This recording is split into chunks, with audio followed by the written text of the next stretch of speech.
Olá pessoal, então como a gente viu na aula anterior de exemplo, né, o ciclo PDSA e essa realização de testes, ela é chave na nossa construção de conhecimento e ela é uma arma poderosíssima dentro do teu arsenal para sempre melhorar os processos e trazer de fato os resultados, né? De novo, vale aqui relembrar daqueles nossos princípios lá do Seis Sigma, lá no começo, que é a ideia de fatos e dados e um conhecimento estruturado. Se você consegue estruturar o seu teste, que nem os PDSAs que a gente mostrou, certamente você vai estar lá baseado em fatos e dados e você vai ter capacidade de apresentar isso muito bem, certo? E construir conhecimento e ter o conhecimento estruturado. Nessa aula, a gente vai falar um pouco mais sobre essas ideias e testes de mudança. Desde a parte mais fundamental, mais teórica, até algumas dicas aí e boas práticas para você realizar os seus testes. Beleza? A primeira coisa que a gente fala, então, né, é sobre os testes de maneira geral. Eles vão ser sempre o coração do Improve, né, para a gente ver se a nossa mudança está mesmo ligada com a realidade. E a gente tem que sempre ver um método estruturado de realizar esses testes. Para isso, como eu mostrei, a lógica do ciclo PDSA vale muito bem. Principalmente você que está começando, pegue aquele formulário, né, o template do ciclo PDSA, tente implementar seus testes em cima daquele template, que você vai aprender muito e começar a construir essa maneira de pensar do ciclo PDSA. Tudo bem? E outra coisa que a gente fala, né, que a ideia de teste é que vai ser sempre sucessiva.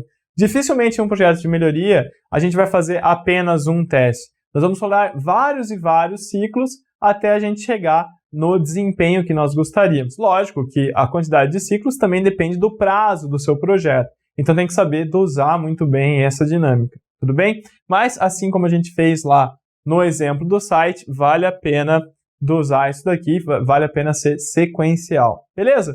Dentro dessa dinâmica, né, a gente tem basicamente esse gráfico de coisas que podem acontecer, né? Então, o que acontece no Improve? Bom, no começo do Improve, você vai chegar lá com várias ideias de mudança, né? Então, aqui a gente colocou no gráfico 3 ideias de mudança.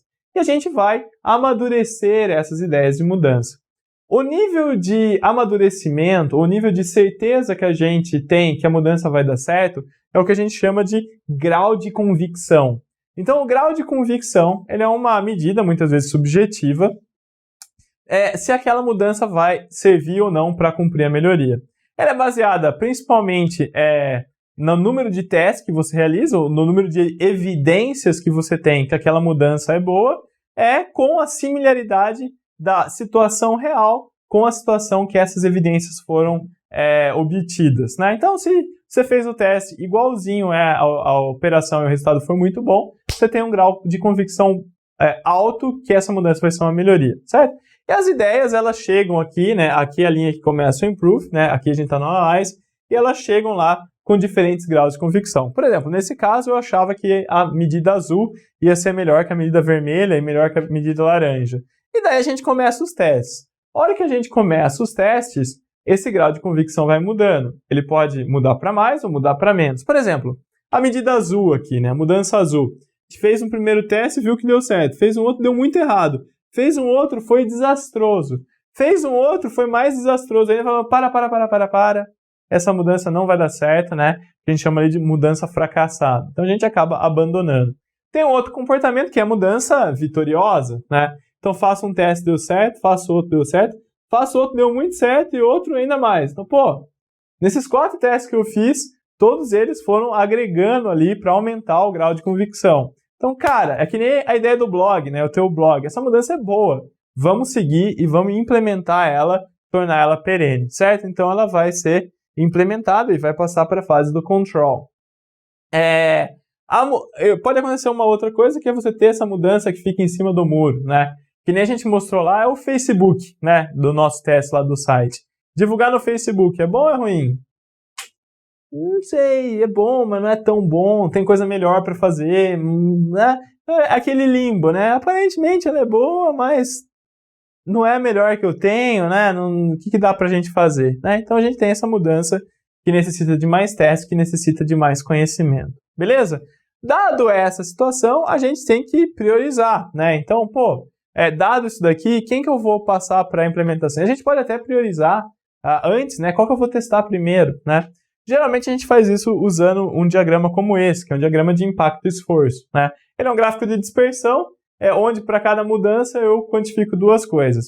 O impacto que eu espero que essa mudança dê no processo e o esforço necessário para essa mudança acontecer, né? Por esforço, eu quero dizer mais trabalho, mais dinheiro, ou mais conhecimento específico que eu preciso ter para a mudança acontecer. E por impacto, eu quero dizer o quanto que ela vai, a minha convicção de que ela vai impactar no indicador, ou se o impacto vai ser grande ou pequeno, certo? Na apostila, nós temos um pouquinho mais de informações, vale a pena dar uma lida, de como que você pode definir esse impacto e esse esforço.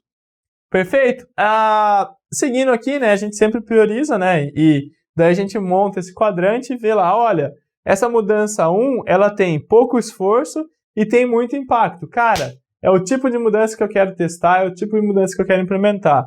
Essa outra, ela é difícil, mas ela tem bastante impacto. Essa outra aqui, ela tem pouco esforço, mas tem pouco impacto. Essa daqui tem muito esforço e pouco impacto. Então, pô, esquece esse cara aqui. Certo? Então a gente vai olhando esses quadrantes e a gente consegue ver aí qual mudança que a gente vai seguir para a implementação ou até mesmo entrar com elas na nossa etapa de testes. Ainda também sobre testes, né? Como que a gente estrutura isso? Óbvio que o PDSA ajuda, mas a gente também tem que falar das estratégias que eu tenho de teste. Basicamente, você pode fazer teste de mudança utilizando dois tipos de estratégia. A estratégia da comparação antes e depois e a estratégia da comparação simultânea. Qual que é a ideia da antes e depois? Então, eu tenho como que você vai organizar o seu teste, né?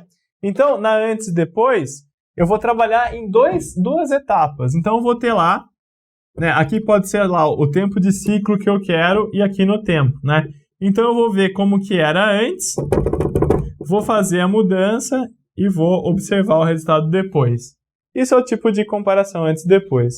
Na comparação simultânea, eu tenho que ter duas unidades experimentais, ou seja, duas equipes trabalhando naquele processo. Pensando lá no nosso hambúrguer. Então, a equipe A vai trabalhar de um jeito e a B vai trabalhar do outro. Isso é a comparação simultânea, né?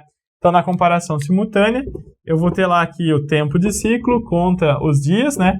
A equipe A está trabalhando do jeito velho aqui, e a equipe B trabalhava aqui, e depois ela mudou para trabalhar aqui. Então, opa, isso daqui é bom. Então, essas são os dois tipos de estratégia. Sempre que possível, a comparação simultânea é mais confiável, né? Por que ela é mais confiável?